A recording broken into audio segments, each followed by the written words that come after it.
Okay, so just a little bit more about REM sleep. Dreams are likely during REM, but they don't only occur during REM sleep. As I mentioned, it's called paradoxical sleep. So your brain is basically awake other than you're asleep, but it's behaving much more like you're awake than deep sleep. And you would actually be moving, except there are a group of neurons that come online to inhibit your spinal cord and basically keep you paralyzed.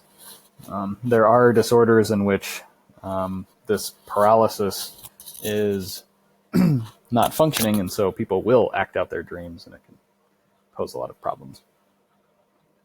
And then eye movement. That's in the name, rapid eye movement. Also sexual arousal peaks during stages of REM sleep. Okay. The thalamus, remember we've talked about the thalamus as a sensory relay, and it makes sense that the thalamus is going to modify its activity during sleep versus wakefulness. And the way that it does this to kind of gate sensory info during sleep is it changes its firing pattern. And during waking activity, you can see kind of that those spikes are kind of evenly spaced out. Just kind of a and during sleep activity in that other gray square on the left, you can see that's called bursting activity. Okay, so activity will increase, or the membrane potentials will increase in those neurons, and then they'll reach threshold, and then they'll fire off a burst of action potentials and then come back down. I'll maybe try to sketch this out on a brief video another time, just to kind of give this a better visual. But during sleep, then the thalamus, the neurons in the thalamus become hyperpolarized, and they exhibit this bursting activity. And this bursting is believed to underlie this synchrony, kind of this, going quiet and then a brief burst of activity. And that's believed to underlie that up and down pattern that you see during stage 4 sleep. Narcolepsy. This is an inability to stay awake, difficulties maintaining wakefulness, falling asleep during periods of wakefulness, often in periods of intense emotion. There are a couple of videos that you can watch. I'll post these links when I put this on YouTube.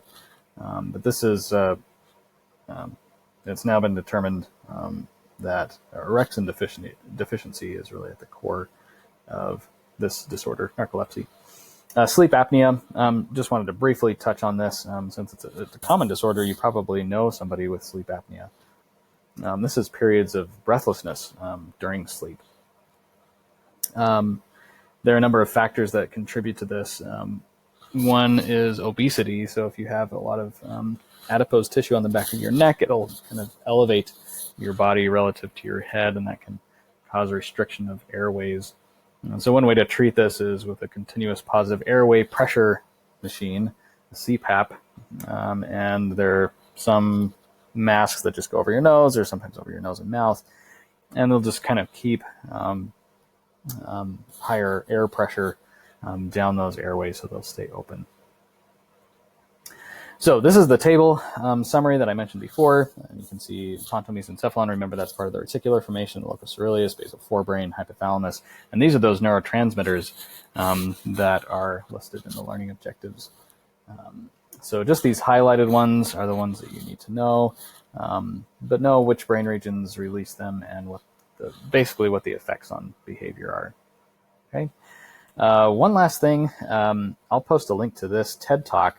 This is an interesting TED Talk by Jeff Iliff, a sleep researcher, and people have been trying to crack this for a long time. What's the point of sleep? It doesn't really seem to provide a whole lot of survival advantage. You're in a very vulnerable state where you can get eaten by a saber-toothed cat when you're just laying there sleeping. So why do we do it? And it's a highly conserved behavior, across many areas of the evolutionary chain and the phylogenetic tree. So just recently, there have been some discoveries that might help to provide some insight into this question. So I'll let you check that out. And that's all.